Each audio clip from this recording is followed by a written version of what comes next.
Sikhism, which began in India's Punjab region in the 1400s, is the world's fifth largest religion. Sikhism is a monotheistic faith, which is a belief in the existence of one God. As you will see during the course of this episode, Sikhism truly is a distinct religion with its own unique divine scriptures and beliefs. Thanks for joining us here on another episode of FTD Facts. My name is Leroy Kenton, and I'm going to be sharing with you some facts about Sikhism. A lot of you guys have been requesting it ever since we started our religious video series. Balbir Singh has requested it, Jay Sin, Onkar Singh, Harman Brar, as well as a bunch of other people were asking for us to do video on Sikhism. Okay, so you guys can stop yelling in the comments. We finally have the video. Get ready to learn a lot. And before we get into the facts, let me know, guys, if you had to choose, what other religion would you choose to be? And if you're not religious, what religion would you just be? Let me know down below. The religion of Sikhism was founded by Guru Nanak, and it's based on his teachings and that of 9 other Sikh gurus who followed him. Guru Nanak was born in 1469 in what is now Pakistan. At the age of 30, he mysteriously disappeared for 3 days. When he reappeared, he began to preach the Sikh faith, and he spent the rest of his life teaching, writing, and traveling around the world to discuss the religion with Muslims and Hindus. Guru Nanak has been called one of the greatest religious innovators of all time. Now, in the Sikh faith, there are 10 gurus, and those include Guru Nanak, which is Sikhism's founder, Guru Angad, Guru Amar Das, Guru Ram Das, Guru Arjan Dev, Guru Hargobind, Guru Har Rai. There's also Guru Har Krishna, there's Guru Tegh Bahadur, and Guru Gobind Singh, the last human guru. Okay, so now let's talk about the Sikh concept of God. The concept of God is different in Sikhism than other religions. It is also known as Ik Onkar, or one constant. It's found in the Gurmukhi script that God has no gender in Sikhism, although many translations represent God as a male. It is also Akal Purkh, beyond time and space, and Nirankar, without form. Now, I'm sure some of you who may not be familiar with the Sikh religion may be wondering, what book or books do they use in their religion? The Sikh scripture is a book called the Guru Granth Sahib. The book is a collection of teachings and general guidelines of how Sikhs should live their lives by Guru Nanak, as well as the other gurus. The scriptures are written in the Punjab language and are greatly respected by Sikhs all over the world. You'll find that when you visit a Gurudwara, which is the place where Sikhs worship, the holy book is kept on a raised platform under a canopy. The Sikhs take their shoes off in the presence of the holy book and also never turn their back to it.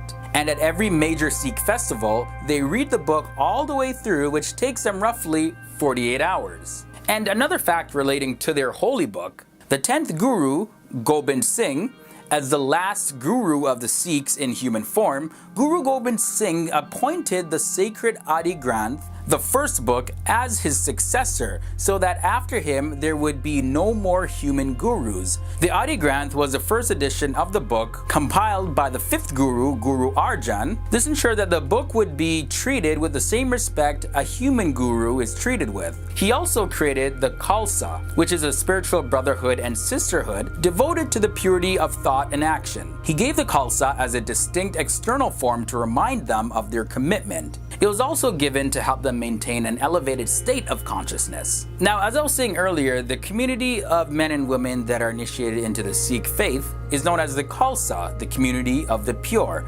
In order to become a Sikh and join the Khalsa, people need to follow the 5 Ks. The first one is Kesh. You must have uncut hair as a mark of holiness and submission to God's will. Then there is Kanga. It's a small wooden comb that goes into the hair as a sign of cleanliness. Kara is a steel bracelet, and that is a reminder that they are connected to God. Following that is Kachera. This is a short cotton underwear more practical for daily life than the traditional dhoti worn in India. And it's believed to be more practical for daily life than the traditional dhoti worn in India. And finally, we have the Kirpan. This is a sword used for protection.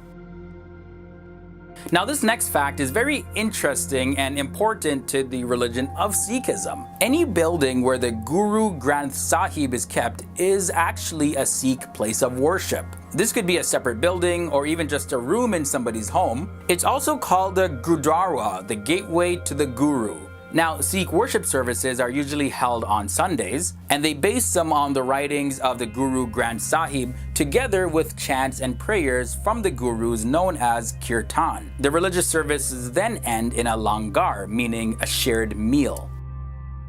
Now, continuing with the facts, there are actually 4 doors into a Gurudwara, known as the door of peace, the door of livelihood, the door of learning, and the door of grace. These doors are a symbol that people from all the 4 points of the compass are welcome, and that the members of all 4 castes are equally welcome. There's always a light in the Gurudwara to show that the Guru's light is always visible and is accessible to anyone at any time. The purpose of the doors is to symbolize the openness of the Sikhs towards all people and religions. Now this symbol right here is a universal symbol for Sikhism. It's called the Khanda. It's a double-edged sword flanked by 2 daggers representing worldly and spiritual powers bound by the oneness of God. Now this here is the central Sikh shrine. This is known as the Harmandir Sahib and is located in Amritsar, India. It's also known as the Golden Temple. The 5th Guru, Arjan, designed the Golden Temple and was the person responsible for collecting the teachings of the Gurus into a sacred book, the Granth Sahib. The Sikhs also have 5 seats of authority known as the Takhts, which literally means a throne or a seat of authority. These are the 5 Gurudwaras that have special significance for the Sikh community. The first and most important one is the Akal Takht, which is literally translated to the throne of the timeless God, and that is situated directly across from the Golden Temple. Okay, now coming down to the end of this video, let's talk about some of the greetings in Sikhism. Here's some of the traditional greetings used by Sikhs. Waheguru Ji Ka Khalsa, Waheguru Ji Ki Fateh, which means the Khalsa belongs to God, victory belongs to God. Another traditional greeting is Sak Sri Akal, and that means immortal God is truth. Be sure to give this video a thumbs up for my pronunciation, yeah! Most of the world's 25 million Sikhs live in India, but more than 500,000 of them live in the United States. The first Sikhs came to the US about 100 years ago. They are mostly concentrated on the coasts of the US, with a large Sikh population in Queens, New York. There are over 30 million Sikhs worldwide. Sikhs also live in just about every major country around the world. And that concludes this episode on Sikhism. Definitely was not even anything close to the amount of knowledge and information that we have on Sikhism. But this was a little taste, so let me know all your thoughts and comments down below. Now, before I get out of here, this episode of FTD Facts was brought to you by Grammarly.com. Grammarly is one of our favorite sponsors to work with, and they're the leading software in improving your written English. I mean, well over 1,000 people from the FTD Facts community have already started using Grammarly.com because they see the benefit of it. The link to that is down below. You can install it for free, or if you want even more features to help improve your English even faster, you can purchase the upgrade. Again, the link to that is down below.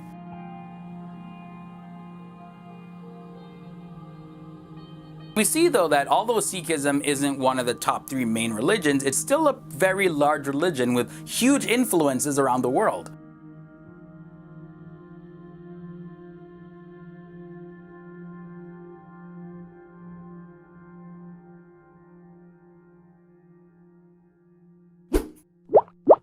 Hope you enjoyed our video on Sikhism, and if you want more religious videos, you can check them out here. Or you can catch up on facts about the other people and places and cultures of our world. There's always something new for you to learn here on FTD Facts, and thanks for watching, and I'll see you in another video.